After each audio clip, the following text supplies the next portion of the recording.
বলিউড প্রেমীদের প্রিয় সিনেমার তালিকা করতে গেলেই হাম দিল দে চুকে সনম, গব্বর ইজ ব্যাক, রামলীলা, বাজিরাও মস্তানি, পদ্মাওয়াত সিনেমাগুলো নিঃসন্দেহে তালিকার শীর্ষে থাকবে। 200 কোটির প্রজেক্টের 1/3 শুধু নির্মাতার পারিশ্রমিকই। তবে সঞ্জয় লীলা বনশালীর হীরামান্ডি নিয়ে চর্চার অন্ত নেই। বিতর্কও তৈরি হয়েছে সিরিজটির কাস্টিং ও প্রেক্ষাপট নিয়ে। এটি নির্মাণের ক্ষেত্রে ঠিকঠাক গবেষণা করা হয়নি এমনটাই অভিযোগ পরিচালকের বিরুদ্ধে। দাবি করা হচ্ছে ঐতিহাসিক তথ্যে ভুল করেছেন বনশালী। ক্যাস্টিং এর ক্ষেত্রেও স্বজন পোষণের অভিযোগ তুলছেন।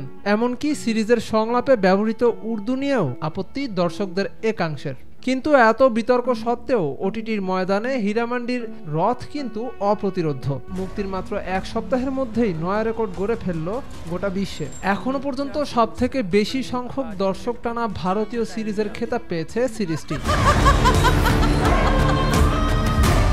43 দেশের নিরিখে সেরা 10-এ নাম তুলে ফেলেছে এটি। তথ্যটি নিশ্চিত করেছেন সিনেমা বাণিজ্য বিশ্লেষক তরণ আদর্শ। তিনি ইনস্টা পোস্টে জানান, সঞ্জয় লীলা বনশালীর প্রথম ওয়েব সিরিজ হীরামান্ডি এ যাবৎকালের সমস্ত রেকর্ড ভেঙে দিয়েছে। বিশ্বব্যাপী সবথেকে বেশি দেখা ভারতীয় সিরিজের শীর্ষস্থান অধিকার করেছে।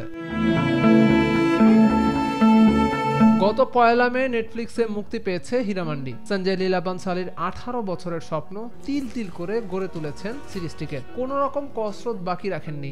এই সিরিজে কোটি কোটি টাকার শুধু গয়নাই ব্যবহৃত হয়েছে। মোট 300 কেজিরও বেশি গয়না ছিল, যা দরমূল্য মুক্তা, পান্না, হীরা দিয়ে তৈরি। সেটও ছিল চোখ ধাঁধানো। বিগ বাজেটের এই সিরিজটি ঘিরে সমালোচনা হলেও এই রেকর্ডের মাধ্যমে মোক্ষম জবাব দিয়েছেন বনশালী।